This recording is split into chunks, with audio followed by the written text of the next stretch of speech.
The iPhone 16 Pro is able to take stunning shots from its 3 rear cameras. It's definitely wowed us with its images in any settings, and that's to say nothing of its stunning 4K slow motion function. Its various crystal clear lenses and innovative photographic styles offer a lot for even the most demanding of photographers. It even put up a tough fight against the top camera phones around, like the Galaxy S24 Ultra, the Pixel 9 Pro, and the Xiaomi 14 Ultra. But it's still not the perfect camera. As both an experienced phone reviewer and a professional photographer, I have very high standards for top-end phone cameras, and having used the iPhone 16 Pro since its launch, I have some opinions on what needs to improve. Here are the primary areas I hope to see improved on the iPhone 17 when it likely comes in September 2025. Though the 1/1.28-inch sensor found in the iPhone 16 Pro's main camera is already a good size, and somewhat larger than the S24 Ultra's 1/1.33-inch sensor, I want to see Apple go bigger. A bigger picture sensor can capture more light and offer better dynamic range. It's why Pro cameras tend to have at least full-frame image sensors, but extremely high-end cameras, like the magnificent Hasselblad 907X, have massive medium-format sensors for flawless image quality. Xiaomi knows this, providing its 14 Ultra with a 1-inch type sensor. It's larger than the sensors found on practically any other phone, which allows the 14 Ultra to shoot great images in a range of circumstances including Taylor Swift concerts. I'm keen to see Apple at least equal Xiaomi's phone here with a similar 1-inch type sensor. Though if we're talking pie-in-the-sky fantasies, maybe the iPhone 17 might be the first smartphone with a full-frame image sensor. I won't hold my breath on that one. The phone and the lenses would need to be massive to support it, so it'd likely be more efficient just to let you make calls with your mirrorless camera. Speaking of the Xiaomi 14 Ultra, one of the other reasons that phone rocks so hard for photography is its variable aperture on the main camera. Its largest aperture is f/1.6, much wider than the f/1.78 of the iPhone 16 Pro. That larger aperture brings in a lot of light in dim settings and more accurately generates out-of-focus bokeh around a subject. But Xiaomi's aperture can also shut down to f/4, and with that narrower aperture, it's able to create starbursts around points of light. I adore obtaining this effect in nighttime imagery with the phone. It makes the finished photographs look much more like they've been taken with a professional camera and lens, while the same spots of light on the iPhone just look like roundish blobs. Though Apple has had many styles and effects embedded into the iPhone's cameras, the iPhone 16 series pushed it farther, with more control over the effects and more tone options. I believe they're wonderful too, or rather, they're a terrific start. The numerous color tones, such the ones you get with the amber and gold styles, offer some nice warmth to scenes, and the quiet effect adds a classic filmic fading, but there's still not a whole lot to select from. I'd love to see Apple provide more photographic styles with varied color toning options, or perhaps with tones that approximate vintage film stocks from Kodak or Fujifilm. And sure, there are plenty of third-party apps like VSCO or Snapseed that let you mess about with color filters all you want. But using Apple's styles means you may capture your photographs with the look already applied, and then modified afterward if you don't like it. Nothing is hard bait into your image. I do think Apple has perhaps wasted an opportunity with its photographic styles, though, in that you can utilize them only when taking photographs in high-efficiency image format. Unfortunately, you can't use them when shooting in ProRAW. I enjoy Apple's usage of ProRAW on earlier iPhones, as it takes advantage of all of the iPhone's computational photography, including things like HDR image mixing, but still outputs a DNG RAW file for simpler editing. The DNG file often also allows more latitude to brighten dark areas or tone down highlights in an image, making it incredibly adaptable. Previously, Apple's color settings could be utilized when shooting in ProRAW, and I loved it. I routinely captured street-style images using the high-contrast black and white mode and then modified the RAW file further. Now adopting the same black and white style involves just capturing photographs in HEIF format, losing the benefits of using Apple's ProRAW. Oddly, while the older style filters are no longer available in the camera app, when taking a RAW image, you can still apply same filters to RAW photos in the iPhone's Gallery app through the editing menu. And while we're on the issue of color presets and filters, Apple ought to bring those to video too.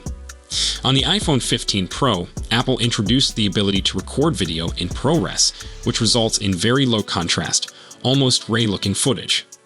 The idea is that video editors will take this raw footage and then apply their edits on top, typically applying contrast and color presets known as lookup tables that gives footage a particular style. Imagine dark and blue for horror films or warm and bright tones for a romantic drama vibe. But Apple doesn't offer any kind of lookup tables for editing ProRes video on the iPhone, beyond simply ramping up the contrast, which doesn't really do the job effectively. Sure, the point of ProRes is that you would take the footage off the iPhone, put it into software like DaVinci Resolve, and then properly color grade the movie so it appears sleek and professional. But it still leaves the files on your phone, and I'd love to be able to do more with them. My collection is packed with ungraded video files that I'll do very little with because they need color grading externally. I'd love to post them on Instagram or with my family over WhatsApp, after altering those files from drab and gray to beautifully bright.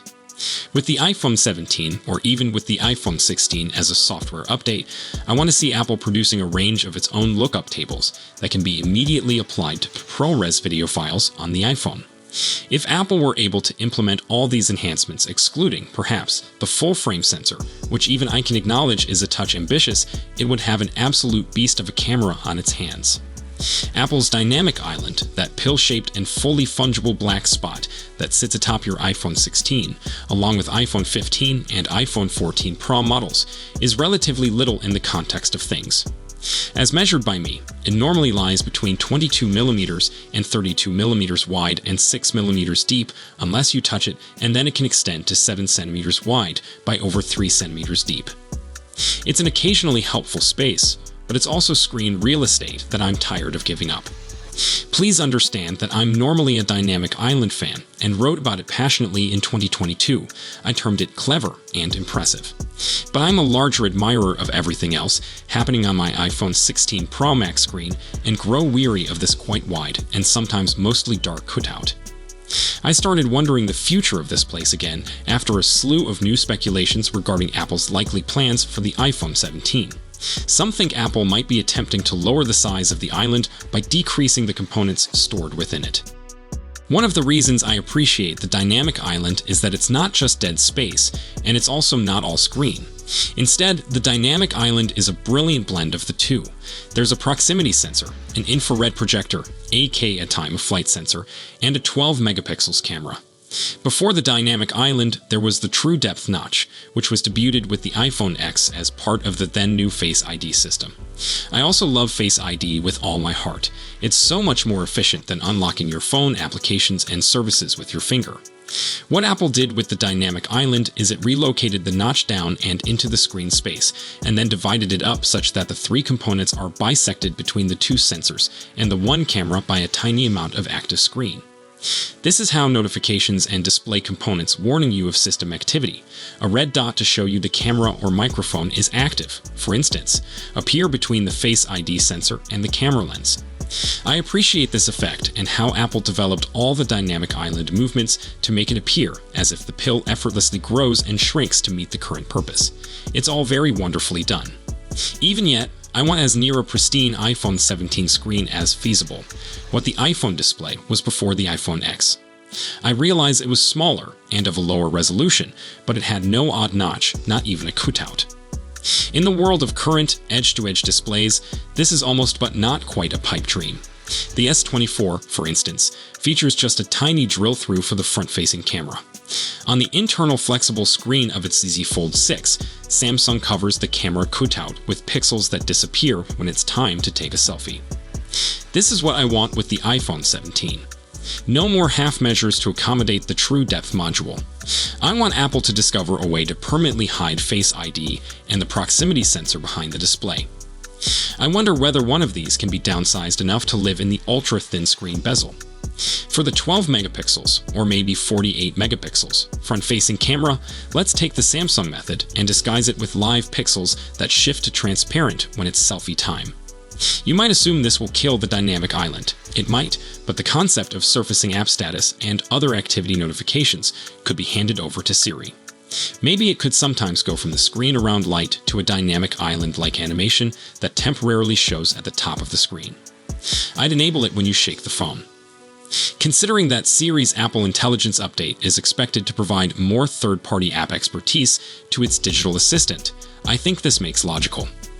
Even if Apple does away with the actual island and all those little status messages, will we miss it that much? How often do we have to stare at our phones to know what's going on? If the status or activity update is that essential, it should be a notification. There's a non-0% chance this will happen. The iPhone 17 could, after all, be a big device redesign. We think it'll be a much thinner and feature way better cameras. If the screen experiences a big update, like the tandem OLED technology in the ultra-thin iPad Pro M4 13-inch, then the elimination of the dynamic island makes some sense. It's not that I don't like the dynamic island, but sometimes I feel like I've been stuck on it and I'm ready for a rescue. I want the iPhone 17 to get rid of the dynamic island, but not for the reason you think. So, stay tuned for further updates on the iPhone 17 series, and feel free to share your expectations for this exciting new device in the comments below. Then I will see you in my next video. Goodbye.